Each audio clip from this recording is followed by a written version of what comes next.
అది ఎవరిని కాపాడ్డానికైతే నన్ను అవమానించి అనుమానించి జైలుకు పంపించాలని చూసిందో వాణ్ణే జైలు నుంచి డైరెక్ట్గా ఉరికంబం ఎక్కేదాకా వదలు.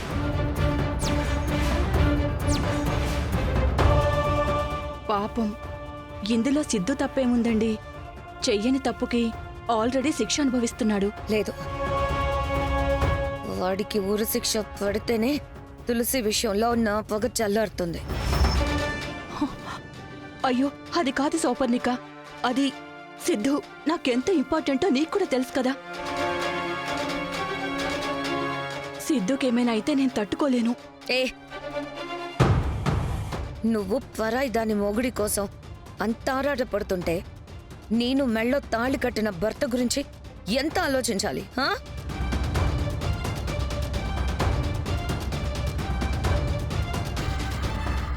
మేము నీకోసం సిద్ధుని వదిలేస్తే లేనిపోని కేసులు పెట్టి అది నన్నే ఉరికంబం ఎక్కించేస్తుంది. అది కాదు భార్గవ్ గారు. ఇంకా ఈ విషయంలో ఎవరి మాట వినేది లేదు. మాతో ఉండేవాళ్ళుండొచ్చు, వెళ్ళిపోయేవాళ్ళు వెళ్ళిపోవచ్చు.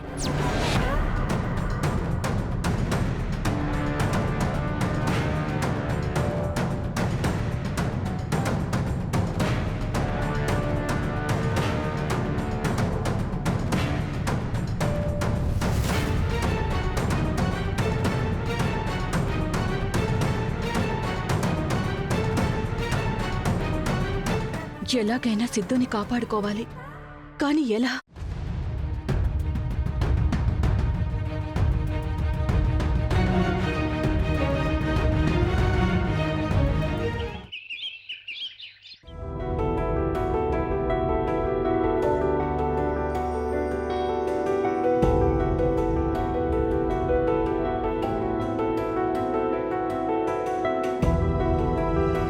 అమ్మా, ఖుషి, ఇదిగో పూలు. అమ్మా, ఈ కన్నీ తీసుకొచ్చి పెట్టేశాం కదా, పూజ మొదలు పెడదామా? అప్పుడే కాదు ఖుషి, పంతులు గారు రావాలి, ముత్తైదువులు రావాలి, ఇంకా చాలా ఉంది. ఖుషి, నువ్విక్కడ సర్దుతూ ఉండు, నేను వెళ్ళి పెద్దమ్మని పిలుస్తాను. అలాగే అమ్మా.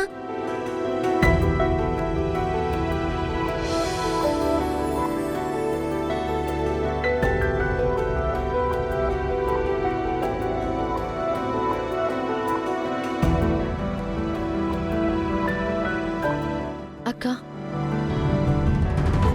నేను మళ్ళీ కాల్ చేస్తాను. ఏంటి తులసి?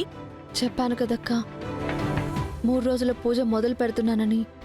దానికి ముత్తైదువులు కావాలి కదా, అందుకే నిన్ను పిలుద్దామని వచ్చాను. అయ్యో, నాకు రావాలనే ఉంది తులసి, కానీ రాలేను.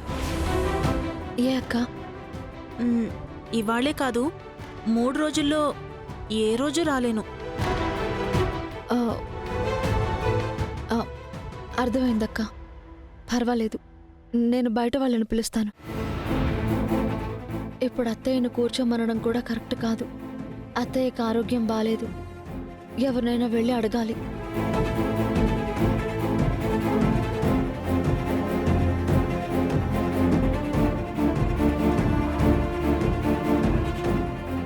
కనీసం 2 వచ్చినా చాలు.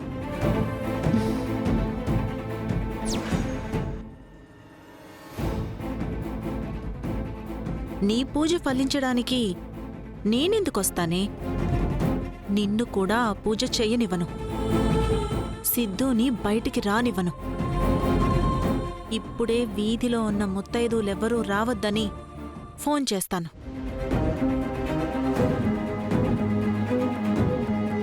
హలో అక్కా, నేను నీలిమని.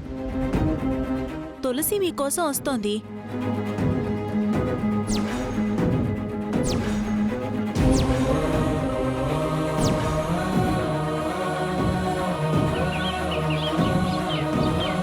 ఈరోజు ఇంట్లో పూజ పెట్టుకుంటున్నాను, నువ్వు తప్పకుండా రావాలక్కా.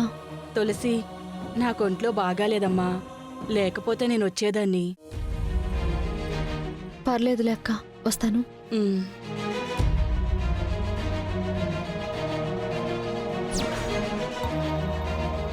ఏంటమ్మా బొట్టు పెడుతున్నావు? చెప్పాను కదక్కా, ఇంట్లో పూజ చేస్తున్నాను, ముత్తైదువుగా నిన్ను పిలుద్దామని వచ్చాను. అయ్యో నాకు బయట చాలా పనులున్నాయమ్మా, నేను వెళ్ళాలి. ఏమనుకోకు. అక్క,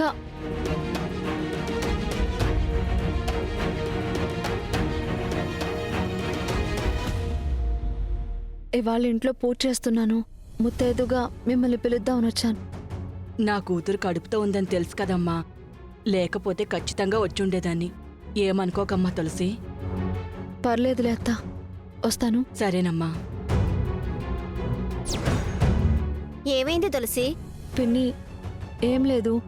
ఈరోజు ఇంట్లో పూజ పెట్టుకున్నాను. ముత్తైదుగా మిమ్మల్ని పిలుద్దామని వచ్చాను. మీరు తప్పకుండా రావాలి పిన్ని. అయ్యో, నేను రావడానికి కుదరదమ్మా. ఏమైంది పిన్ని? పాపకి ఈరోజు కాలేజీలో పేరెంట్స్ మీటింగ్ ఉంది, అందుకే. సరే పిన్ని. ఉంటామమ్మా.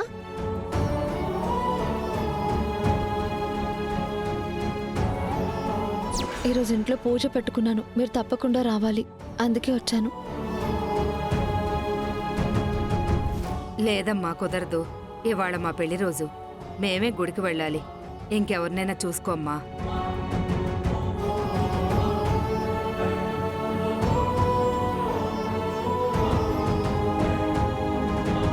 ఈ పూజలో నీతో పాటు నీ క్షేమం కోరే ముత్తైదువుల బలం కూడా తోడవ్వాలి.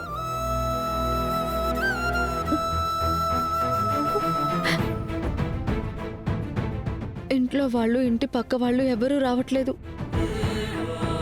ఇప్పుడెలా?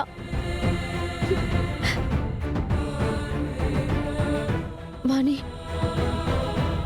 వాణి వదినైతే తప్పకుండా వస్తుంది.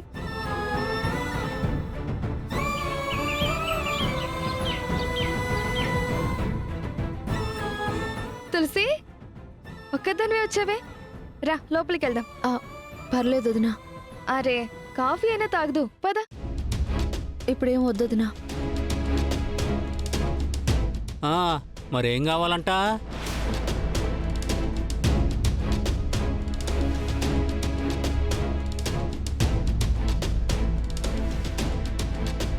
అదే ఏదో అవసరం ఉండే వచ్చుంటావు కదా.